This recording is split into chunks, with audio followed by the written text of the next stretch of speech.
From the heart of VA where the truth don't sleep. AK and Cruz bringing talk that's deep. It's real, raw, no sugarcoat feast. Broadcast live with the beast of the east. Topics that hit from the block to the booth. No fluff, just fire and a dose of the truth. Cruising radio 128. Tune in and vibe. Don't be late. Let's talk Tuesday. Come and ride the wave. AK and Cruz got the words to say. From 7:30 to 9:30 we go strong. Keep it Richmond real all night long. Let's talk Tuesday where the people speak. Cruising radio, we bring the heat. So lock in, lean back, get in your zone. AK and Cruz, the mic step on. Politics, love, what's hot in the street. Culture, the grind, what makes us complete. Voices of the people, Richmond pride. AK drops gems, Cruz rise the vibe. It's not just a show, it's a movement real tight. Breaking down the noise, shedding truth and light. So every Tuesday night, don't miss the beat. Cruz live in the combo elite. Keep it real, keep it live. I know what I saw. Where you going? You sitting down already? Yeah. Come on, y'all. Come on, y'all. Talking about a long Tuesday.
Everybody, what's going on? What's going on? AK is what? Let's talk Tuesday. Everybody, Tuesday. Yeah, it is. Happy Tuesday. What happened to the weekend? I ain't seen it. But I want to know what happened to the freaking weekend. Hey, we're going to look up. It's going to be the weekend again. Come on. I'm just saying. Okay. You know, it is 80 freaking degrees outside. You know that? That's wild. The other night we had to have a coat when we left here. Exactly. As my grandma would say, everybody look at the my grandma said, with the weather flipping from 80 degrees to 30. You know what? You have to stop over what? Yeah. But it'll be nice. All I need to know is, can I have a break? It'll be nice enough. Hey, my glass last week, what you think of? What I'm waiting on that. Come on, somebody who cut the grass TV run with me. But since last week, I've been throwing off stuff. Somebody cut my grass last week. So I can't believe somebody cut your grass. I can't believe you let somebody cut your grass. You might be going to pay these bills. I can't either. That's why we got to pay you bills. I know, right? Everybody, you know, really appreciate our sponsors, the law firm. They are our platinum sponsors for tonight's show and every single night. You know what we always tell you, if you've been ended and don't follow your own, who you call? The law firm. Why? Because they are relentless, reliable, and they have a great reputation. Their attorneys have been involved in accidents themselves, so they know exactly what you can expect with your lawsuit. You got creditors that's going to be hounding you. You're going to have probably extended injuries sometimes that don't heal right away. So you need to make sure that you're covered during that crucial time. In the law firm, it is just the firm to do that. So give them a call, 804-226-4111. 804-226-4111. So go to the website, thelawfirm.what? Oh. All right, y'all. You'll see I'm really excited, right? I know, we got a special guest. Yes, We we about to do. bring on, we excited, right? Yeah, we are. We're excited to have her here. We've been out of town for like a week, just so the response has been amazing. So we're so happy to be here. Absolutely. You know, I think we need to pick that theme song again. What do you think about that? Let's bring her on in. Let's bring her in. Let's bring it on in. Let's bring her in. All right, well, Do that. you do that. You go ahead and tell everybody who's in the house tonight. Yeah, you know, there's a few questions I wanted to ask you when it comes, but from Mobile, by way of Mobile, Alabama to Richmond, Virginia, however she got here, we have Paula Trophy-Wife Clarke in the building, baby. Let's bring her on in. Come on, Paula. Come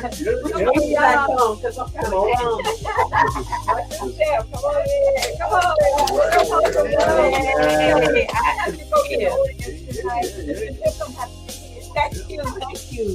I am so glad to be here. Yes, Talk Tuesday, that's my thing. Talk. Talk Tuesday, right? Thank you for recognizing my hometown. Because everything been stolen from us, including Mardi Gras. And that's the original birthplace of Mardi Gras. I didn't know. Yeah, we was doing Mardi Gras 20 years before New Orleans. Yep, I heard New that. York, And they came in and said, I did my homework on you today. I did my homework on you myself over here. You the main character. Yes.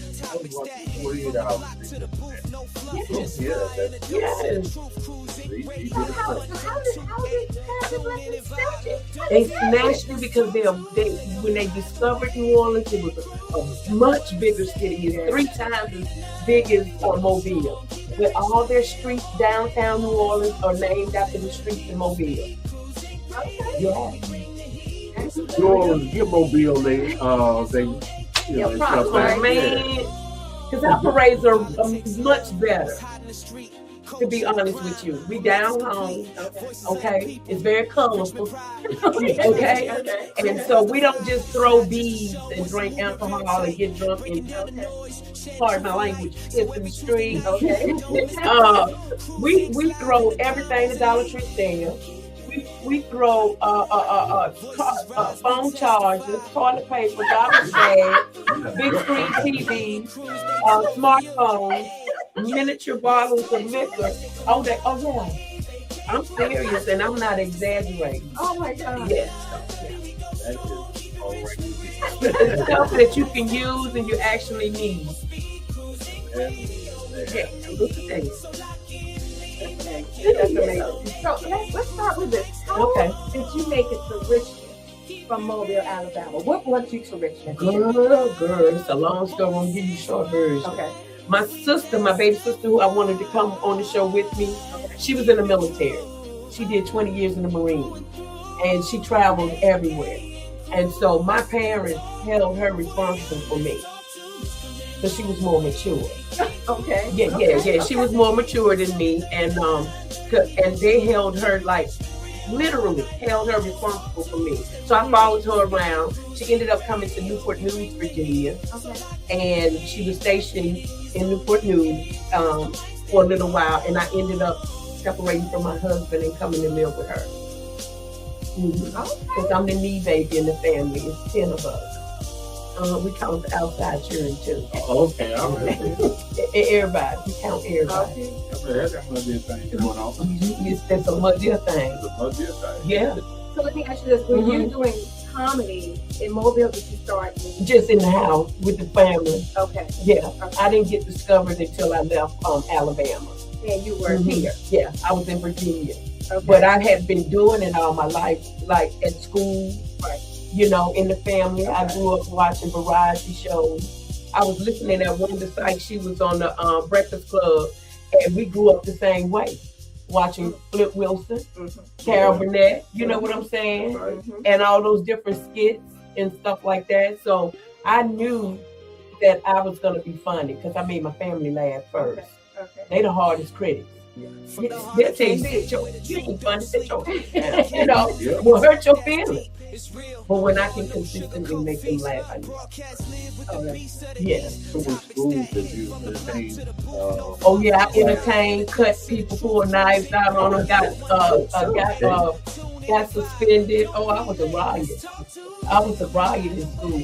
And the only teacher that liked me in my junior year of high school was my American literature teacher. Wow. Okay. Yeah, he really liked me. He told me I was going to be a star. Because, you know, you do Macbeth Right. in your senior year. Yes, my senior year. You do that Macbeth in American literature. And when I quoted it, I did it verbatim. Yeah, because I'm an actor. So that was something I liked doing, and I did it well. So he loved me. Who were some of the other your favorite comedians that who were some of the others that inspired you? Well, I like, as far as in the early days, it was Carol Burnett and Lucille Ball. You know, I like the way they could change characters, you know, go in and out of character, and that was funny to me. And Flip Wilson was hilarious, and Red Fox was hilarious. And even Esther, Aunt Esther was hilarious. Yeah. You know, and then moving forward, it became some more. Okay. If I had to have a favorite today, it would be The Chandelier. It would be some more. Some more is very smart and funny and witty and independent. You know, no drama, about her business. So you have to, all that has to come into play too. You can't just be funny. Yeah, you got to be able to handle your business. Yeah, but like I said, I grew up watching variety shows and stuff like that. So I would, after they went off, I would go and do everything that was in the cabinet show. Oh wow. Especially that Mama one where Mama used to bully her. Yeah. Y'all remember Mama? Yep. Exactly. Yeah. And then Mama turned it to a whole sitcom. Whole sitcom. Spin-off. Spin-off from that. Absolutely. But Flip Wilson paved the way. You know, you never did meet Killer. Killer stayed locked up, y'all. Killer was locked up. Killer was in the penitentiary.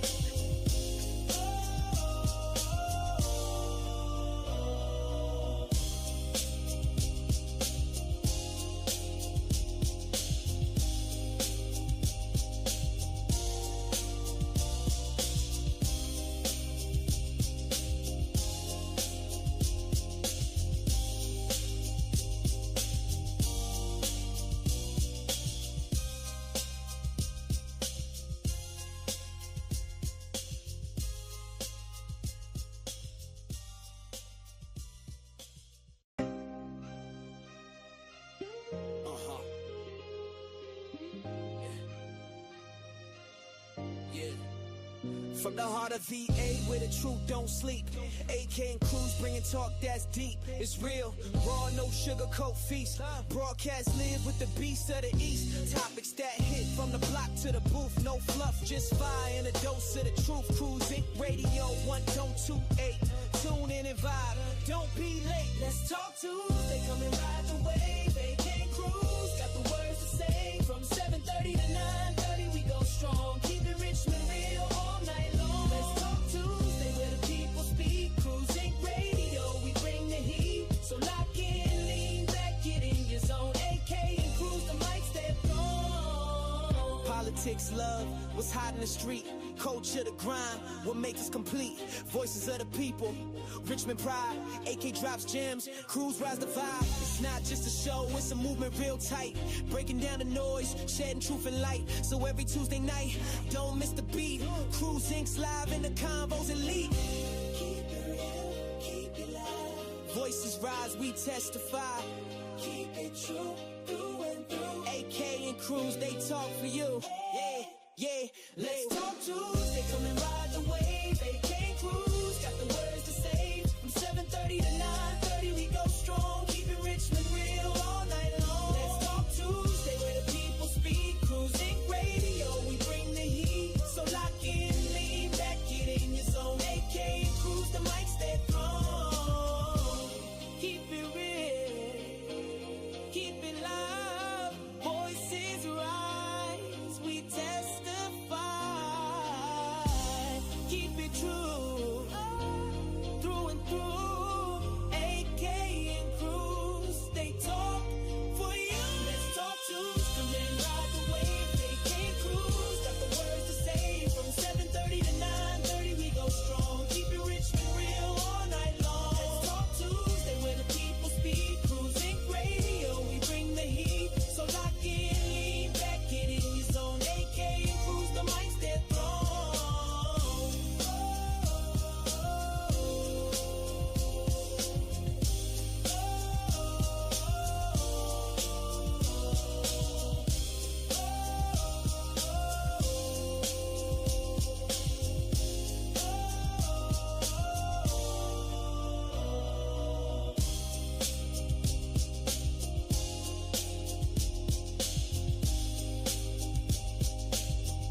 not just all in your attitude. It's how you fight that. Yeah, because he saved me from crack to kill me with cancer, to let me die with cancer. Come on. Go ahead. Mm-hmm. I helped too many people, so he ain't ready for me yet. You're right, laughter is medication. It is true medication. Like sometimes I'm not feeling good, hear something funny or be watching. It'll change your whole attitude, your whole feeling in your body and everything. That's why I try to laugh every single day. What's that old thing? It takes more bumps to the crown than it does. Yes, and then when you laugh, you get oxygen to the brain. Oh, you can see this thing. Oh yeah, because you get a big gust of wind in when you laugh. So the more oxygen that gets in the blood into the brain and other parts of the body, the better it works. That's why you can laugh good like that. Yeah, absolutely. Try to do it every day. And anybody that's around me, I try to make them laugh because at work it can be very stressful. I'm a substance abuse counselor, so I'm dealing with a lot of people that were just like me. I said, "Ooh, Lord!" And on most days, let me be clear, it feel like I'm stealing. Because once you're in your purpose, it don't feel like work. Okay. I like that. You know, so I like to see that on Facebook tomorrow. Okay.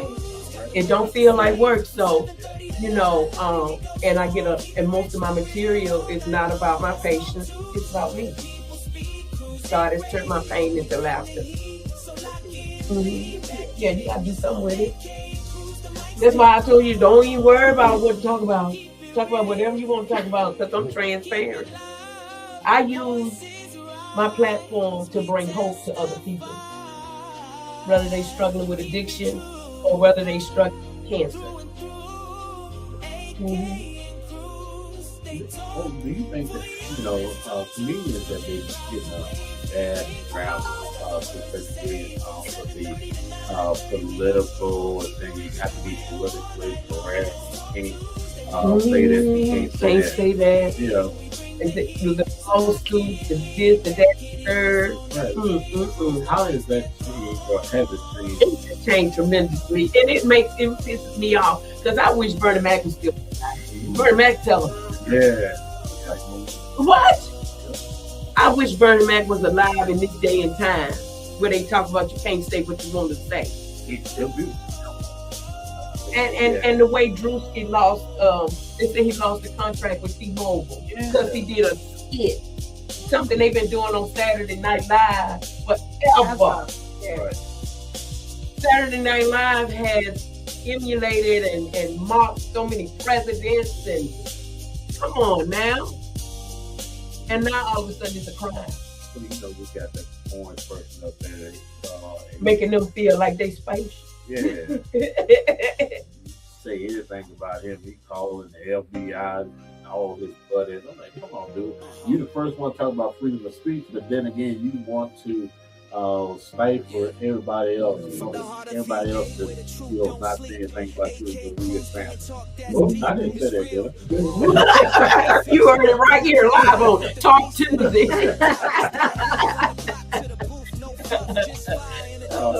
It is. They're getting sued and or pursuing to try to sue people for things that they say. They can't really sue them because it's freedom of speech. You know what I'm saying? But what they can do is get them what they call it today. They call it they got a word for it when they ban you. It's blackball, and it's another word like drop you, you can't get contracts, you can't get this, you can't get that. They try to hurt you in your pocket that way, and so if people are just saying, hey, you gonna make it one way or another, they may have pulled a contract when he had over 40 million views. He got paid. He been monetized on social media outlets. Come on now. And will continue, because when you do something to try to hurt somebody, God will make a way and turn that thing around for you. And that's why I say produce it. Yeah, they may put one little verse or whatever, but that man still gonna be making. He sure is. They best give back to him. Because with him being in endorsement for T-Mobile, we coming with it. Right. Customers coming with it. Right. They don't. your comedy career, who is the best comic that you were on stage with that you would like to Did I like to do another show with them? Lunel. Okay. Yeah, I've shared the stage with Lunel. I've carried her bag. I've taken her to IHOP after the show. That's her favorite place to go when she's on the East Coast. Drive. She be real happy with it too. And we have to go and catch it out and make sure it's crazy people in there first. And then we bring her on in and they just get excited. They just start cooking up a storm when she come in there. Lunel, I would like to share the stage with her again. You know. I have a funny story about Lunel. I had a view on her, and she had just been in this movie with Snoop Dogg. Yeah, I remember that. Lunel, she asked me a question, and I hadn't did any research on the movie. I told Lunel, I said, Lunel, oh, no. I'm not gonna lie to you. I ain't did no homework. I didn't do that when she said, you know what, you a real nigga. You didn't lie to me because I was gonna hang up the phone with you live to me. And that taught me be real. Yep. Keep it 100. And got to see her at the show, take pictures with her. She is truly down to earth. She is. And I would like to I opened up for her at the Funny Bone a couple of times after I went to California because one of my mentors out in LA, Hope Flood, she has like a convention where she teaches you how to do contracts. She does a showcase, and so once you get stamped by LA, you're good. You know, if you can make them laugh and New Yorkers laugh, you're good. So that's how I met Lunel. She was one of the presenters at the convention. She let industry leaders do the workshops for us, giving us the game. You know, we paid $300 registration, but it worked. Because you get to go to the Laugh Factory in Hollywood and stuff like that and do a showcase. And so get your name out there, it's working. And I really like Lunel, and I really like Kim Whitley. Okay. I really like Kim Whitley. Kim Whitley, when I went to LA in 2015, her producers were looking at me, wanted to know who I was, but out of sight, out of mind. So when I come back to the East Coast, out of sight, out of mind. If no information is exchanged, then they kind of go on to the next person. You know, and her reality show ended. Yeah, too. it did. Yeah. So I wasn't looking forward to anything coming from that, you know. But the fact that they noticed me was just enough to make me feel real good. You know what I'm saying? Absolutely. Now this is still a male-dominated sports play. How do you balance, on what you do in this industry? It's hard too, because even with some of the local comedians here in the Richmond, like Angela Scott and JC, who is now touring with We the Ones tour, them two guys was the only one that wasn't intimidated by me, that would invite me on their set. They know I was a ticket seller. The trophy wife name on it, I'm gonna have anywhere from 50 to 75 years.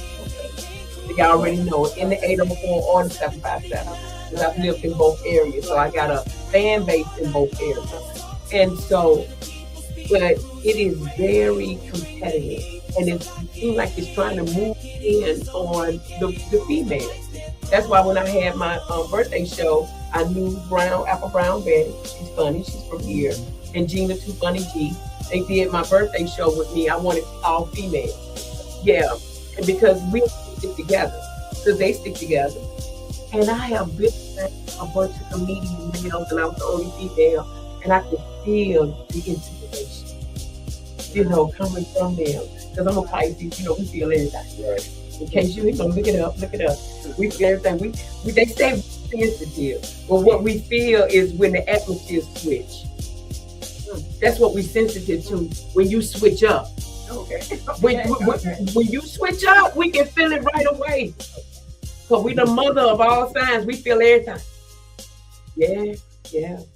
So I have been around a bunch of male comedians, and they just like, but Antoine Scott and JC, shout out to them. they want Trophy Wife on their stage. I've shared the stage with them many a times at the Funny Bone. I have never worked for the Funny Bone directly. I have always been at the Funny Bone with them too. Yeah. No, I saw you out there with DL. Oh, GL. Oh my God, I love DL. He'll fight these.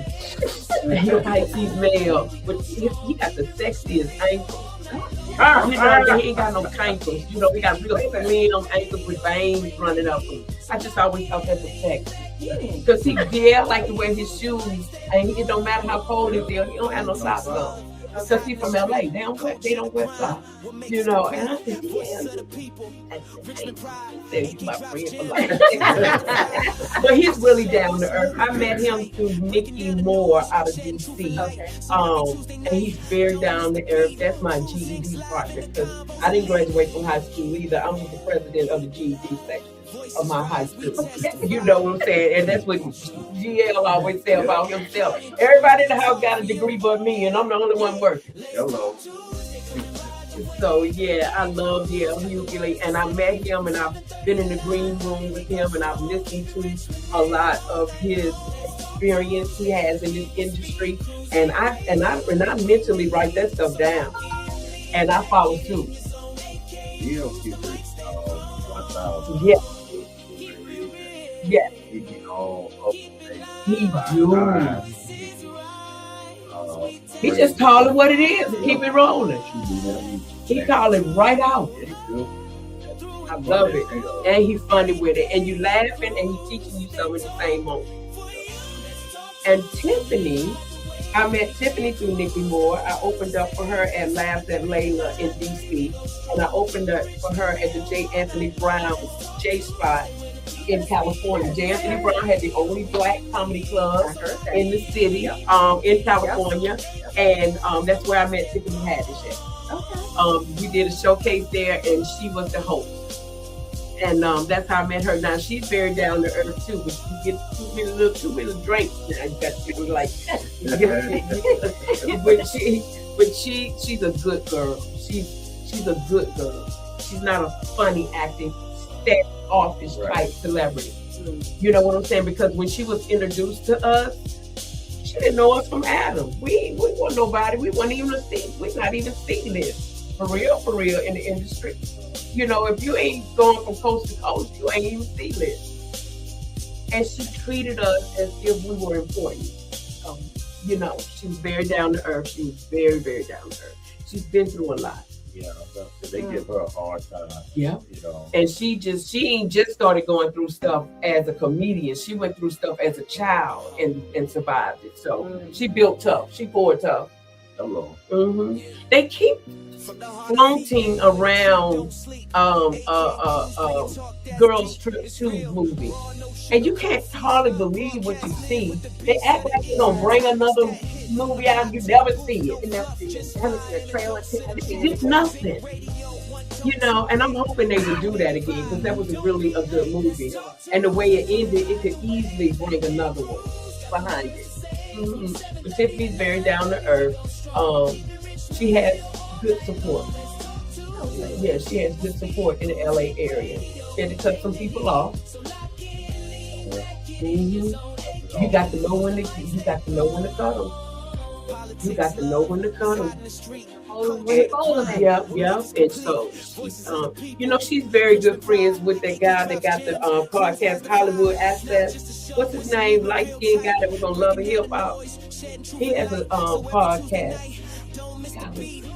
I cannot think of his name. I think it's called Access Hollywood. Oh, I can't think of his name. All right, come on, audience. Y'all. Yeah. Somebody type it in. Jason. Oh, yeah. So she real good friends with Jason Lee. Yeah. You know, they give hard time. Jason Lee doing his thing. Yes, he is. That's a lesson. You know, somebody's trying to block you one way. You need to try and keep on right. So I got a plan. You don't stop. You don't let it deter you from your goal. You keep moving. try to see on your What thing. you have coming up? What I got coming up, I got some private shows coming up. And of course, I got some stuff in Narcotics Anonymous. And that's like a private sector too, because you don't see no flyers. You know what I'm saying? So I got a few shows coming up with that, a few local birthday parties, because I'll do anywhere. I'll do your backyard. You can have a backyard barbecue. Yeah, you can hire me at your grandma's 75th birthday party. I appeal to all audiences. I appeal to the youngins. I appeal to the baby boomers. You know, the Generation X, the Generation Z. So I got some private events coming up, and I got some events with coming up. And we're trying to bring the All Pisces comedy show to Richmond. Since it was a sellout in Hampton, we're negotiating with Colleen to do it at Jack. I think that will be a powerful combination. My daughter's father, Greg Powell, is a producer in the 757 area, and they'll collaborate together to bring a show to Richmond. It'll be a sellout. Yeah. You have a great power, so Yes, loyal. And they're my recovery friends. Yeah, we like family. People that are blood related to me, they're my relatives. Okay. But people in recovery, that's my family. Because they love me unconditionally. They don't love me if I give them some money or not give them no money. Yeah. So when you started to get like the major stage, how did you get there on here? How did you get, right? Who made the call? How did you get that call? Oh yeah, my producer just made a major move for me. Lord forgive me, but not. I have Nikki Turner. She's from Richmond, the author. She's in movies now. We just did a series with Omar F. We filmed it this summer. We're waiting for it to drop. And see, Nikki is not in a hurry to drop her series into anybody's hands because we're not going back. We're not going. She has On the Run on TV, so she's already paid us. So if she drop it 5 years from now, that's her prerogative because she's already paid us. So people keep saying, when it's coming out, when it's coming out. I said, whenever she chooses the right network for her, she's at the table negotiating with different networks. And so that is how I got the call to go to Apollo. The Apollo is ran by, Lord, what is that dude's name? Lord, memory is terrible thing. Like the mind is a terrible thing. I got to the Apollo through a friend of hers. And we all did. Apple Brown Betty and Gina Funny G. We all came through Bob Sumner. Bob Sumner was Bob Sumner was a producer for Def Comedy Jam. So him and this other female out of New Jersey, they used to pick all the comedians to come on Def Comedy Jam. So it was a big deal. You know, hooked up with Nikki, did the series, shot our first episode, waiting on a great, network to pick it up. And by the time that dropped, it's really going to blow up. Because my role in this series, it started out small, but it has the potential to be very big, And so when other people see you like Tyler and 50, they start calling. And that's why you got to rock it. Every opportunity, no matter if it's 5 lines, no matter if it's 25 lines, you got to rock it. You can make something, shake something in 5 lines. You get noticed. So that's how I got the call to go on the Apollo from Bob Sumner. I went and showcased him in New Jersey. It was like a cabaret type setup. That's the best comedy venue is BYOB. Because when people bring their own liquor bottles and sit down and start drinking, they'll do anything you tell them to do. You just start quoting stuff out and tell them to follow, they'll say it. Right. That's the best audience in the world. And they had their own food. It was like a cabaret style thing, right, in New Jersey. And it was people there from Connecticut, New Jersey, New York, Philadelphia, and I had everybody laughing. I said, okay, Bob stamped me and approved me, said you should go to the Apollo because you got to make them New Yorkers laugh. They're not easy. They are not an easy audience, but they love country music. So have you ever been on that stage? I'm crazy. And you I tagged them and moved on. They knew. Yeah, they knew right away to be quiet. Bring it down. Now, I've been at a comedy show where that happened, and it got real ugly. Now, I hate to mention my friend named Chris Richard.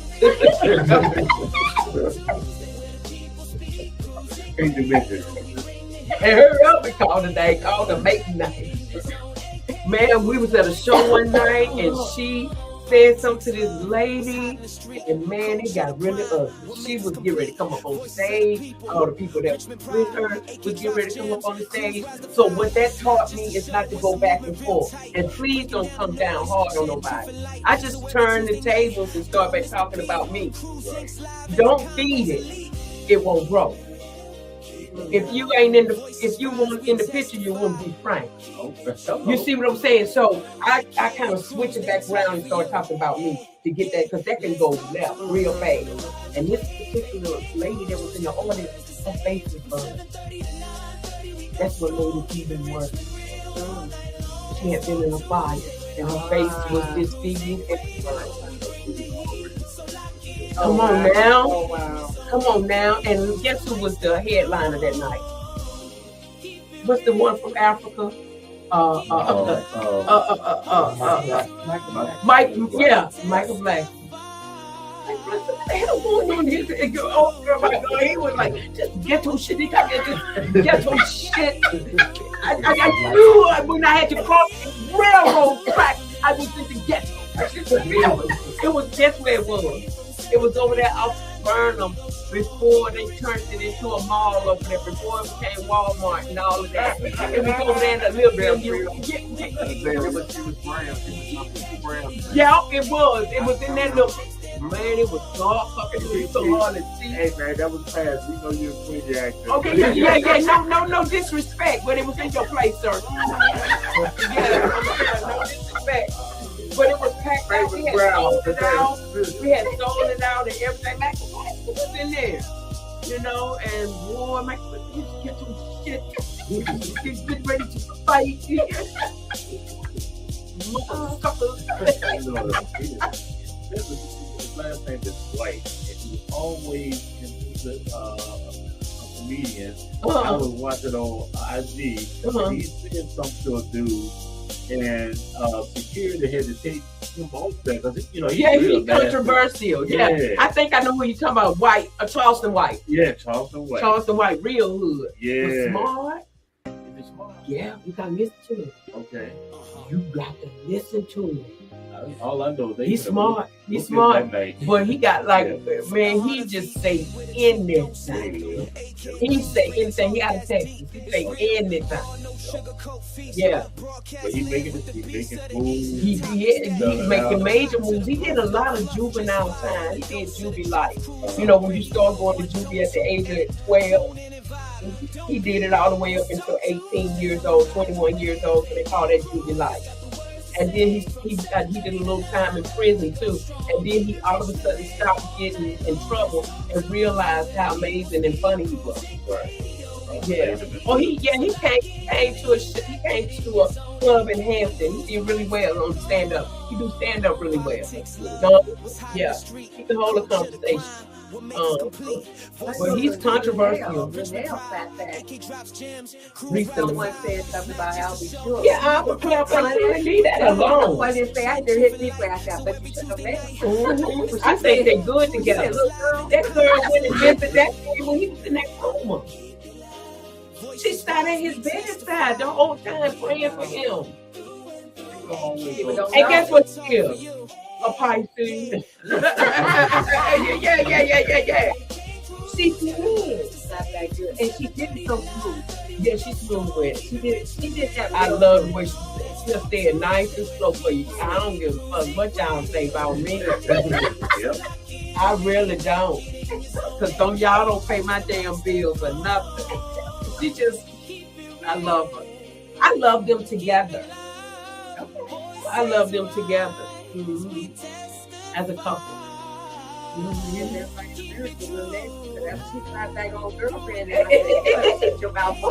How did she get him? Yeah. Auntie, he's got it going on today, man. We got our own money. We independent. We are fat. I was trying to call her earlier and got up a business software watching I ain't doing stuff. I will call her now. Yeah. We have to be respectful, but yeah. We do. Because she'll let us know. She is what? What the hell? And you know, you should have did this. Yeah. You should have did this ahead of time. And you got the number. I don't even have a number. I don't even have a phone number. No. They ain't since the last time I seen Lunel, it was 2000. I want to say 18. That was the last time we were at Funny Bone together. And so numbers have changed. Even my mentor, who's a close friend of hers, Hope Flood, she don't see her as often as she used to. You know, Lunel is B-list now. So when you get B-list, you can become untouchable. And people can't just reach out. Yeah. People just can't call you up, and you got to go through all these gatekeepers. Yeah, you do. You see what I'm saying? So she's B-list, so I don't expect to be able to just, you know, well, who the hell is that? You know. But I'm unforgettable. I'm sure she'll remember me because she was a part of the Comic Spot convention thing with Hope. But she's not readily accessible. Right. Yeah, I think the whole way about to be alone. I didn't mess up that. Well, you on radio, you're media. You would damn sure have my phone number. Make sure I get your phone. Yeah, you are. I will. You media. We want media to have our phone number. We want media to invite us to their platform. Yes, I do, and I can't wait to come back. Yes. Oh, the comedic side. The more people, the more I show off. The more I show off, the more people that's out there, and if don't let me see you laugh, it's over. That's an immediate turn on. So, what's still on your bucket list? Voices rise, we testify. AK and Cruz, they talk for you. I think the cruise ship.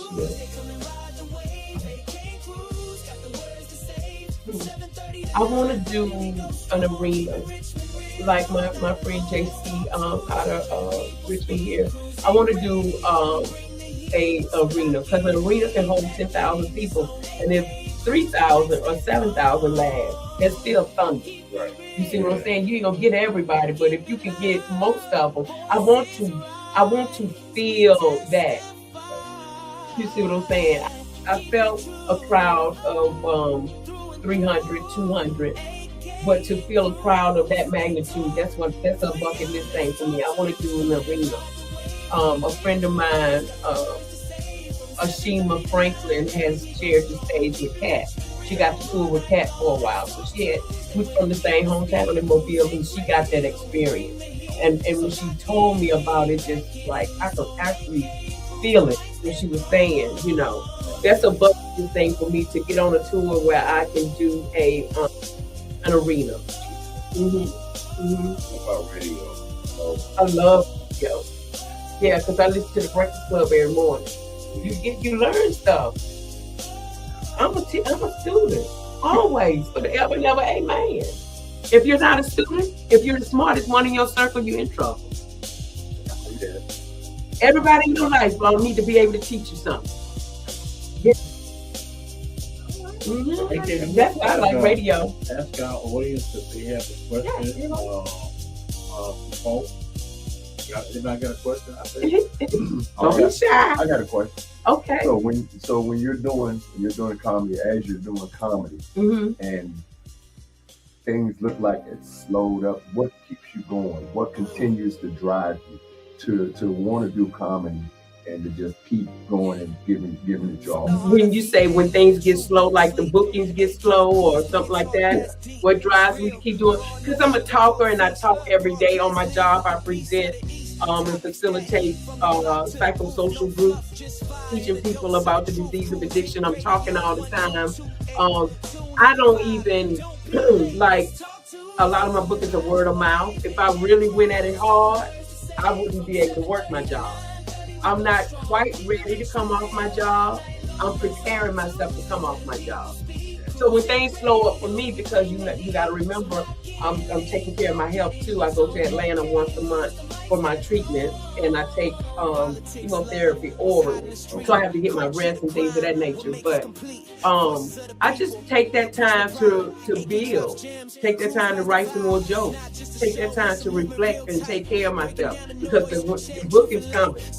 They're gonna come, so you got to be ready and well rested for them. So I don't get upset when it dries up a little bit. I take advantage of it.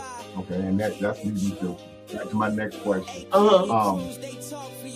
With you being so busy, when do you find the time to work on your material?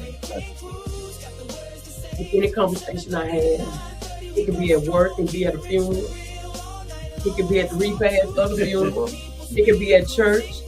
If I hold a conversation with you, I'm gonna start cracking jokes.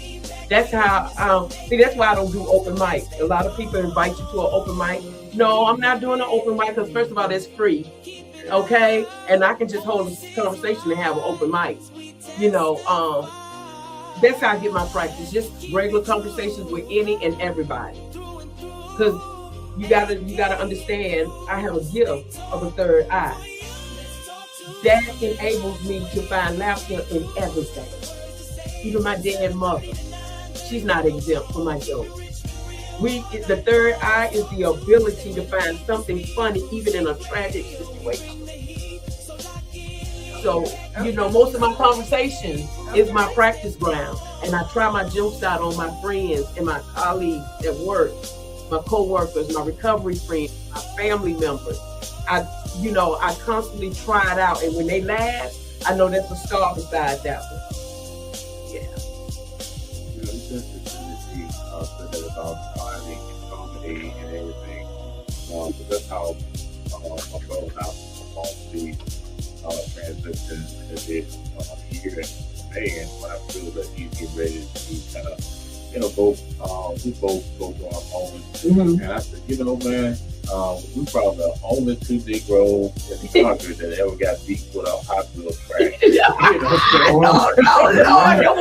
That was an average weapon in the house. Yeah, a big wheel track. My God. And back then it wasn't no recycled plastic. Ooh, it was thick. It was thick enough to drive on. That's that will bring some levity to it, make us laugh. And it was not funny during the time. No, it wasn't. And years later, it's funny. That's how it is with me telling some of the things that I did to get my drug of choice. Oh, I made some stupid moves. I came up with some dumb ideas. I really did. And then I had to do something dumber to get out of it. You don't keep it real, You got to. You got to work through your stuff and be able to be transparent. Because when people keep it real, they have worked through that. It no longer holds them hostage. It doesn't, Say that again one more time. Somebody right now still captivity. Yeah, over some dumb stuff. Right. Still mad at Auntie Neil, still mad at Auntie Neil, Grandmama Neil, and they can only give us what was given to them. You gotta set them free. Take the handcuffs off them, because they're not the reason why your life messed up. Yeah, because we'll sit on some stuff for years and don't even get healed. Die and never get free. Wanted all this. Ooh. And got a question, my brother. Go ahead. I don't have a question. I just have a compliment, because actually, this is what I mean when you say and we all say God is good, and things come for a reason. We just had this conversation to have a positive attitude. Whenever you come or have something going on with you or something going on in your life and whatever, and everybody used to always ask me, why don't you bury it like that? I said, because you know what? It is what it is. And I just got to keep it moving. It is what it is. Even when days when I know I'm like, Lord, how I'm going to do this, I just like, well, guess what? I'm going to get out. I'm going to make a way. And I'm just you say the things you said, and I'm transparent with, you just don't know how powerful that word was to people listening. Because a lot of people hold that stuff in because they think it's shameful. Or they think, I got cancer, I can't tell nobody. I can't tell nobody, right. And mentally, they're hurting themselves. It's killing them up. Worse than the cancer. It sure is. Because cancer feeds off stress. Mm-hmm. So you to keep stuff a secret, that's stressful. Yeah. That's stressful trying to tell a lie to cover another one and all of that. And you know, we grew up in secrecy. What go on in here, don't tell nobody. And then they die and you didn't know they had, well, she didn't know she had it. Yeah, she did. So I commend you for that. Thank you. I appreciate you sharing that because there's a lot of people that's not transparent. And more than anything, just the attitude. You know, if we can all have that attitude, it'll be a better world right now. Because that's why people killing each other. That's why they snapping. People ain't grateful. They holding on. They holding on to stuff, and it's keeping them sick, and they can't heal. And they they cutting people and bleeding on people that didn't even hurt them. Right. You know, didn't even hurt them. Didn't have nothing to do with what went on in your house when you was 8. That you ain't forgave for, huh? Thank you so much. That was something that was needed. And I do it in my comedy too, because I tell a lot of my jokes about my addiction and stuff, some of the crazy stuff I did. Even I found a joke, even with the cancer. I found a joke out of that, especially when they wanted to tattoo the areola on the left wrist. I said, leave it blank. Let them use their imagination. You know, yeah, because I ain't want no tattoo. I like gold teeth, but I don't want no tattoo. You know, and so I even found the silver lining in that. You know, it's all in the attitude and how you present. And you know, only what you do for God will last. So if you dedicate everything you do to God, it's gonna work out. It's gonna hit. I had an issue with cursing too much. I wanted to curve back to cussing. And my bishop told me, God know you. He know you acting. This thing set me free. He said, God know you're acting. He know that's not in your heart. He know you're entertaining. He said, just keep trying to keep working, but don't beat yourself up. And I said, that's what I do, because if you can't do clean comedy, you can't do comedy. You got to cuss. It is what it is, right? It is what it is. You can still sell them shows out. But thank you so much for that compliment. Yeah. Because a lot of people after the show ask me, how can you be so transparent? You know, I'm going through this and I'm going through that, and you just made me feel so much better about my situation. You gave me so much hope. I think I can make it.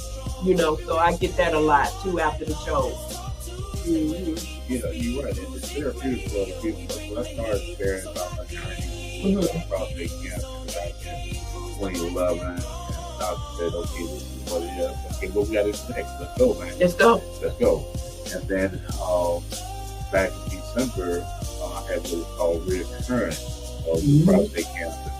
And again, did it come back to the prostate, or did it move on to another? Your body. I had prostate taken out. Okay. And there was moving tissue. Sometimes it always gets out. Mm-hmm. And so it wasn't in my organs, it wasn't in my bones. I found all the tests. Good. I was like, hey, we can deal with anything from here, you know. And I started like letting people know more and more.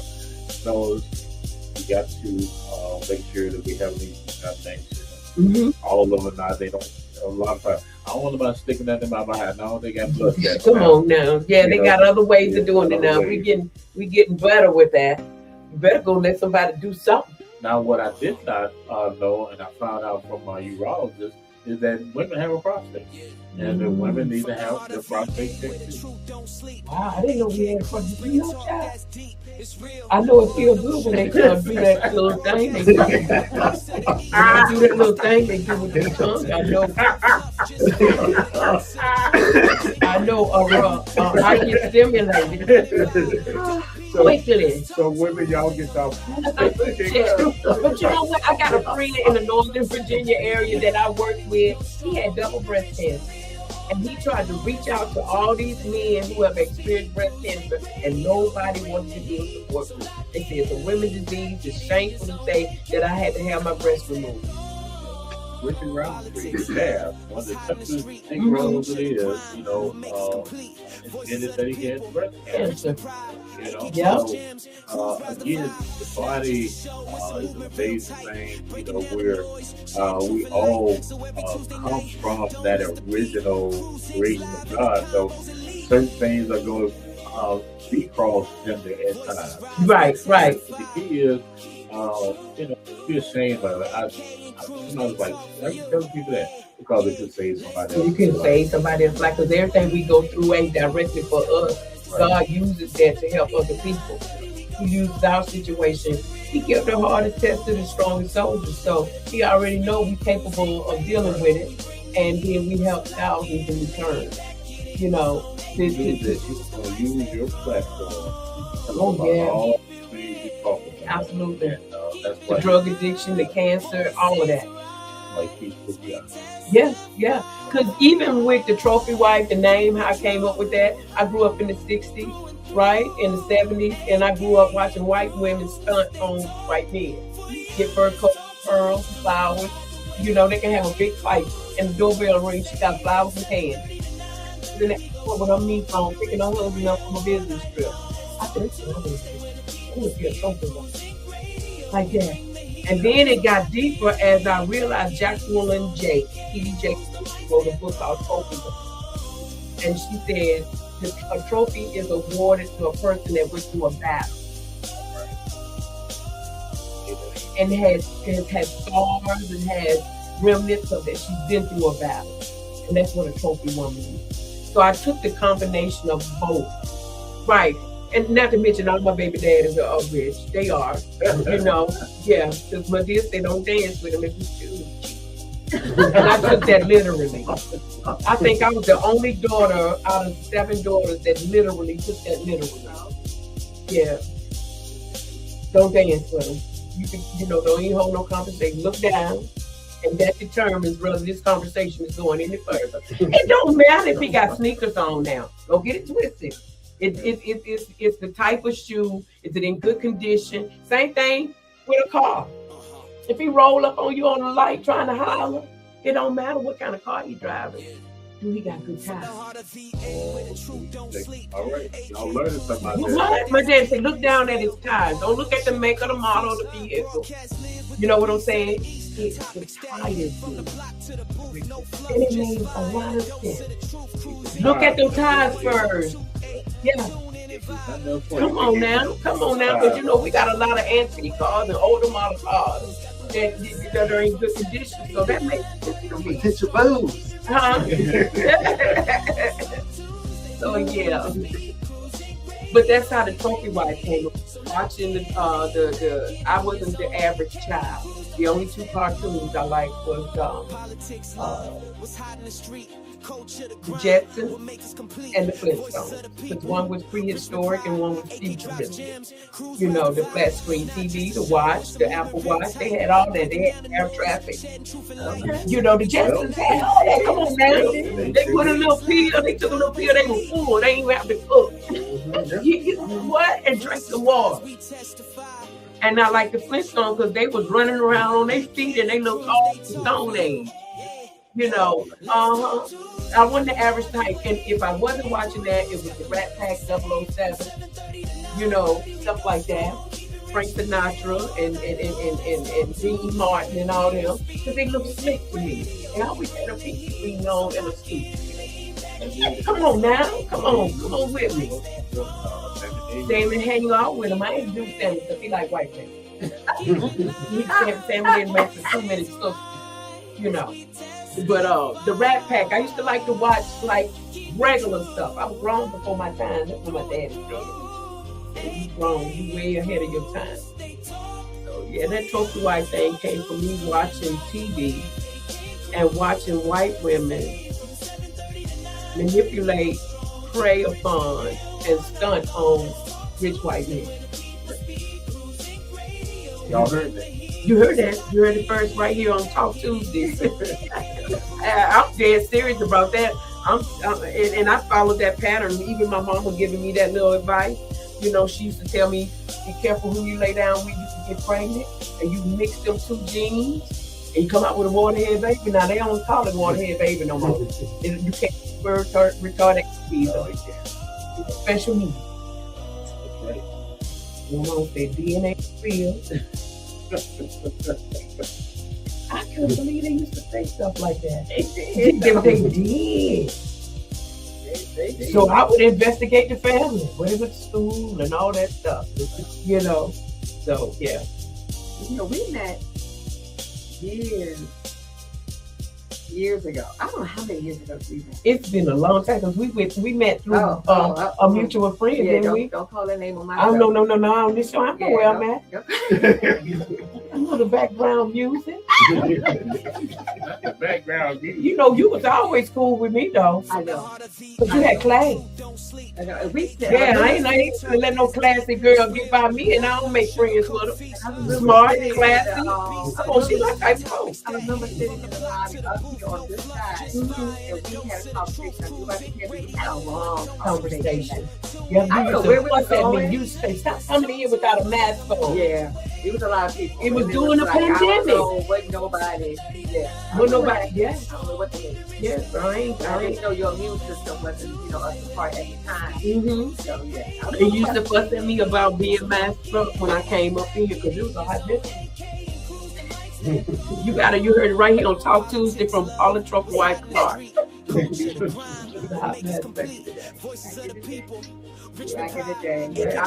But I liked you instantly, and then you were a friend. You knew a friend of mine, Bridget, and I said, "Oh, she's so fast, and that afro, and that car." I said, "And the way she moves, see, that's attractive to me. I don't be hating. I be taking notes." Yeah. Don't be hating. You know, ask them how they do that, and they might tell you. We might tell you how we play.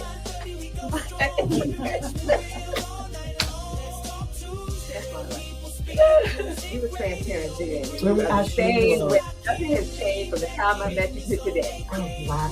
Nothing has changed. Same person. You say what you want in these streets about your wife. You can't say she's a changed person. She's the same. Switch up on every time you see her. Yeah. She's the same. Spread joy. Absolutely. Telling my testimony. Giving God all the glory. Right. And my two favorite people to talk about is God and myself. I'm good at talking about me. Now I can beat you talking about me. If you ain't get it from me, it probably didn't happen.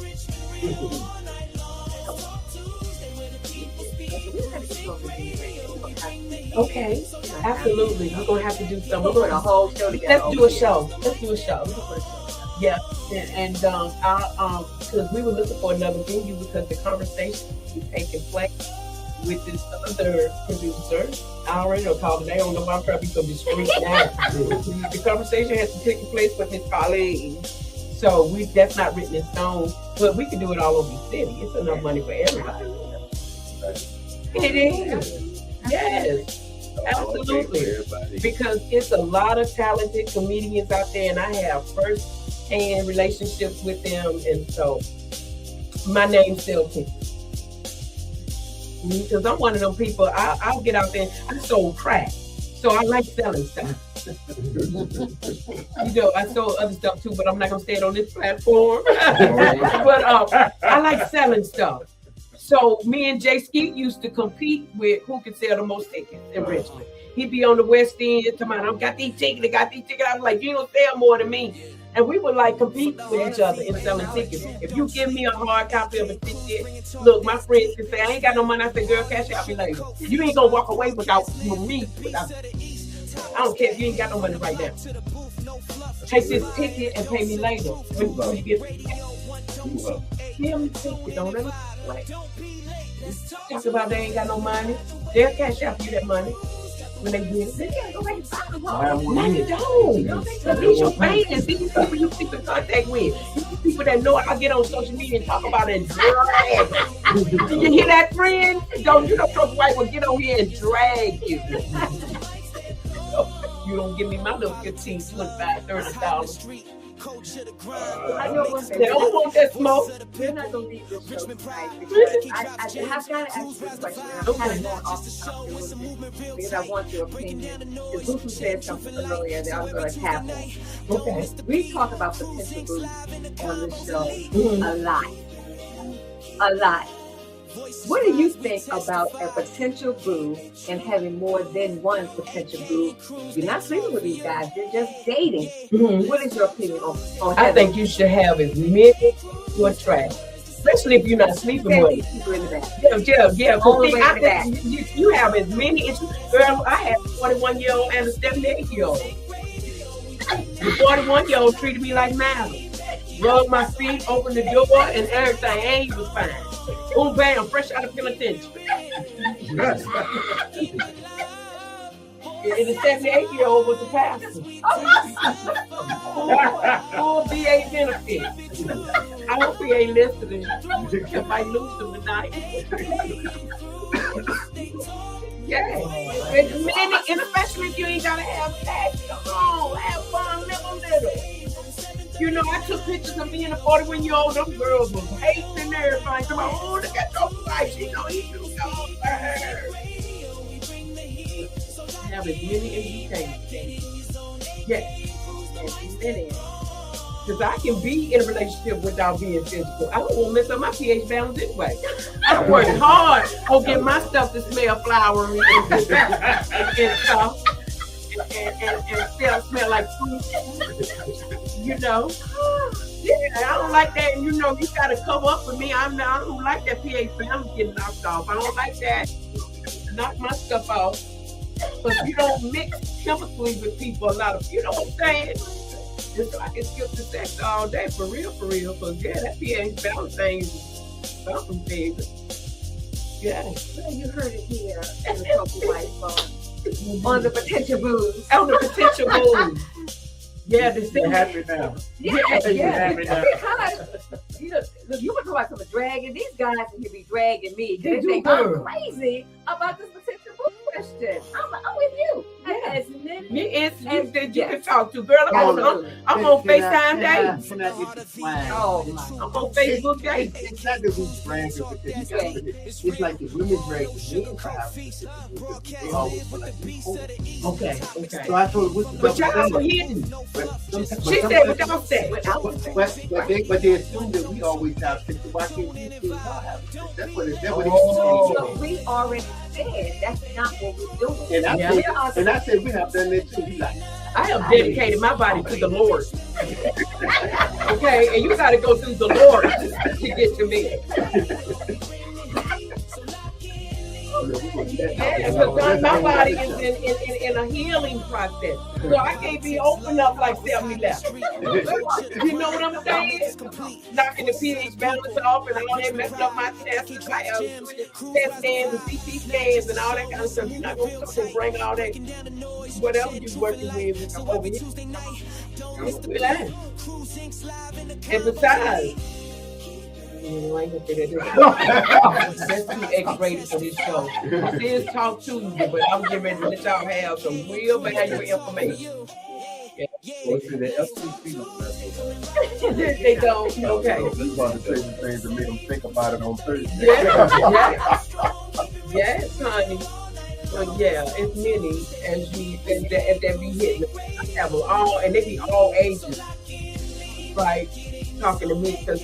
You know, I remember I used to wear gold teeth. I still got them. They dentured. I still got them, but my other set is that getting some more gold added to them. And so I attract all kinds. I be ruggish-stuggish sometimes. Sometimes I dress like a stud when I take my wig off and put my Versace hat on. I go to the mall, see how many women I can pull. Don't want name one of them. And then I always be them educated bougie ones too. I was like, whoa, girl, I can run up your card right now. I love acting. So, you know, I put them gold teeth in. I put that baseball cap on. I'm thugging. My whole attitude changed. Yes, it do. I just get real ignorant. My music changes. Your station ain't got it on. No, girl, I'm just So maybe you need to come up with a second name For the other character. for the other character. Yep. I do have several characters. I got that girl that pull the wig off and wear the baseball cap, put all the gold teeth in, big chain, nice chains. I got them tough today because I don't want them laying on my t-shirt. By the way, this is my t-shirt. This is my merch. So y'all that can see it, got Trophy Wife. I got it on the back. This t-shirt has really bedazzled. You can tell that's me too. Yeah. It's real classy, ain't it? All right. It ain't a cartoon character. It's bling. And so I usually have all my gold chains on, but I say I don't need them. I don't need all them gold teeth in. So I use this little bobby there. But it was so tragic. I had to help 29 people doing chemotherapy. When I had to do chemotherapy in the court. Because it started to deteriorate the bone under my gums. Take care of yourself. Go to the dentist. I had periodontal disease, and the chemotherapy killed good and bad cells. And all my teeth began to loosen up. Yep. And I had to have all of them removed because they're going to fall out. So what my dentist did was made me a mold off of my original teeth. And so I got me 2 sets, you know. Yeah, and I make a joke out of it. I tell them this oral sex is on the New York Stock Exchange. Let me take my teeth out, you're going to leave home and never return. Yeah.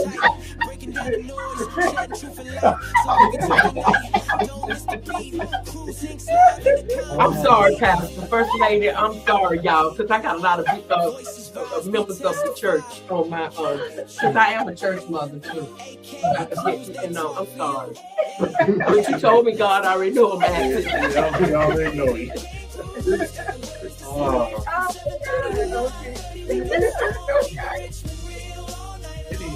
Shout out to Okay, shout out to my recovery family in the Tidewater area, 757 and the 804. I love y'all. Thank you for supporting me. Shout out to my baby daddy. Keep getting that money. You know, keep getting that money. Shout out to my sister. I live with my baby sister back home in Yorktown. We live in the little bougie area of Yorktown. You know, best school system in the state of Virginia. Shout out to my daughter, the Scholar, the Delta. Shout out to you, Brittany. She moved here. That's my little $1 million baby. Her daddy was rich and now she's rich. On her own. On her own. And I'm so proud of you. Who else shout out to? Shout out to you, Nikki Turner, my producer, my everything. The one that's gonna help me go all the way to the top. Shout out to you. Hope everything is going well. Look, she sent me a picture of her engagement ring. And see, being in the industry and working with professionals like Nikki, it has taught me you can't tell everything. You can't put folk business on social media to make your page look good. Because that's what I want to do. And she sent me a picture of that ring and it did everything in my power not to post that ring and tag individuals in it. You know, and so, but shout out to Nikki. I love you. Thank you for giving me an opportunity. She had our what you call them, auditions. She had our auditions at 6335 Club a couple of years ago. And the line was wrapped around the building. And out of all those people, she chose me. She chose me to be in the series. And she was so impressed because when I got there, they was like, Comedienne Trophy-Wife out there, you know, the buzz, because people know me. And they was like, she was like, well, who is that? They said, oh, she's good, she's funny. She's out there. She said, well, let her come on in, don't let her stand out there. And my number was number 33, you know, and I got to audition for her. And out of everybody, I was picked. And I'm truly grateful for that. Yeah, I did my thing. I practiced them lines and practiced them lines. I got in character. There was a street chick that I had to act like. She was a gangster. Her father had been killed by these men, and so she was gambling with them. And she won all their money, and she had to try to get out of there with all that money. And so that was the scene that I auditioned on. But I can't talk about the film. I signed a closure agreement. See, I'm learning, you know, and I want to talk about it, but I can't. I love my role. We do plan on having a premiere here in Richmond. and she's looking at like maybe get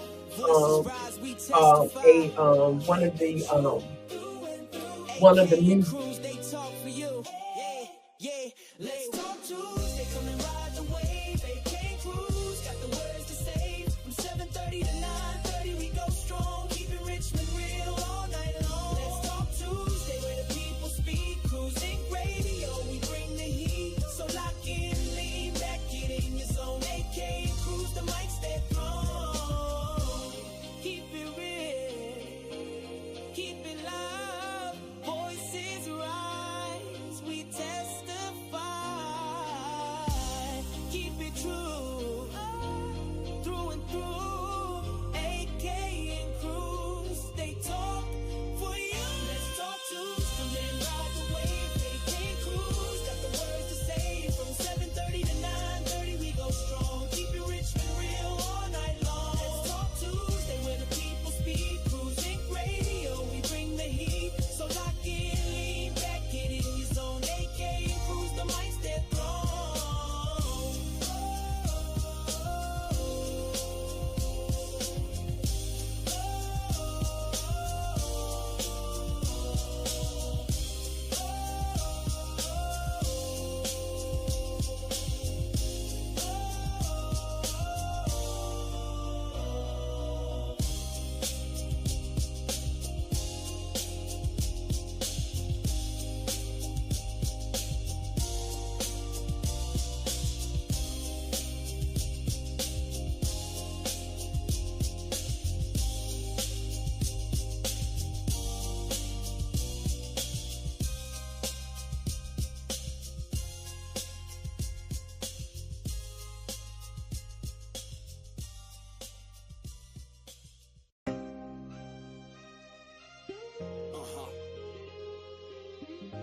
I met Nikki years ago through a mutual friend, and she has just released a couple.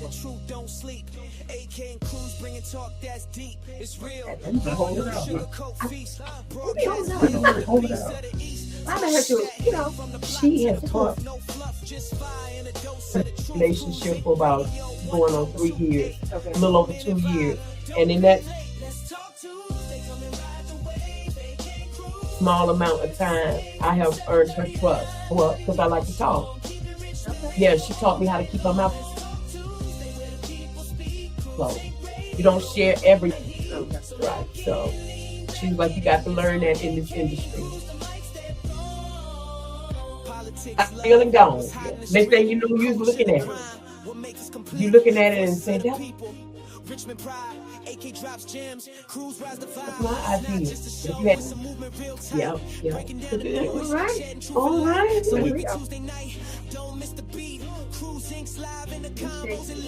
Thank you for having me so much. I will indeed. I'll bring my sister there. Yes. Well, we do have, let's talk about Buku Show. It's coming up before we go off air. I love that It's going to be day. here at the venue, so, you know, go ahead and reserve your seat. It's going to sell this out. It's going to sell out, and Buku now probably going to be fighting because there's no more people. Get in the door. They're not coming in the door once that was done and What's gone. the seating capacity? Well, we're gonna do with this particular Okay. coming out to That's the hang out same. with us. Where we do 150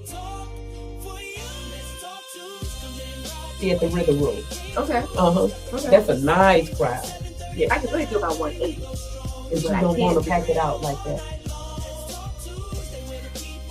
I wasn't really supposed to be saying that for you to hear. Yeah, I know, right? You know. Yeah. But we have some folks coming. I'm trying to make them comfortable. You know, if you're to tell people come. I'm really would want to come. Like I said, there was no deposit. Did you hear me? I hope you're on my page. Listen. There was no deposit, so it's not a contract, not even verbally. Okay, people just invited me somewhere else. You know, I hate when people do that. I'm already giving you a break in the price. You heard that? I'm good. Oh my God. So we are in Virginia Beach this weekend. We're going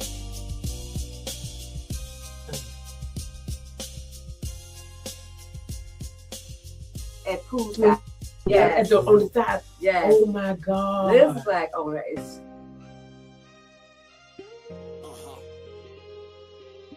This black. She doing it. She, Oh, it's in Virginia Beach. Oh, me and my sister gotta check that out. We gotta check that out. So it's gonna be an amazing production. Bring it down. Shout out Boom Production. They do comedians. They get them to the I noticed that they have some shows at the casino. I'm not heard about them. Okay. I'll give it. Okay, now. The later you get the more it's where get my cow. I want to encourage everybody that's listening to Cruising Radio. Make sure that you get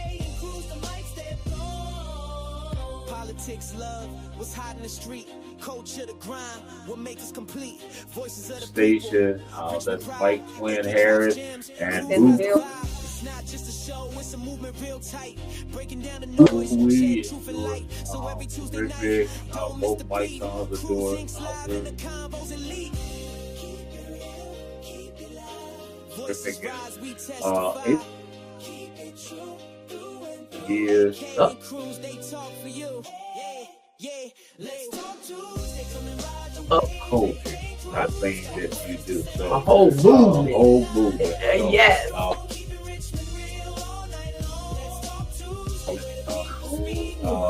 That way, again, when y'all speak. It's gonna get hotter. Yep. Get ready to hate some more. That's it. In closing, I just want to give this piece of encouragement and also common sense to people. You know, broke people are impressed. The wealthy people are impressed with candidates. So, again, home, smoke on for what? Tell me. We're trying to take all the time. And if you get the right energy, right people, out. Don't come. It's coming. Right, everybody. Thank you. Oh, I'm telling you. All right. Yeah, energy is everything. Energy is everything. Energy is everything. So I get people, you get people with a lot of energy. You get them out here hustling for you, they gonna bring you money. They gonna bring the money. Street game ain't changed. Street game ain't changed. I just flip it. I just changed. tell stuff that's Right. There you go. Yeah, absolutely. But I am too old to be going to jail to my canteen. Trade. Put that on my book. And my mama gone. She was my biggest supporter.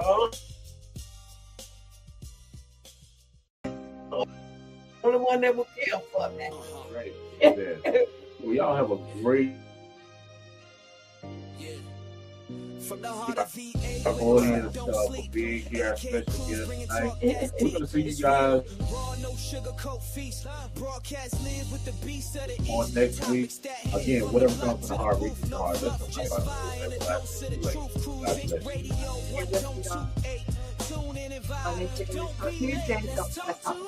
do.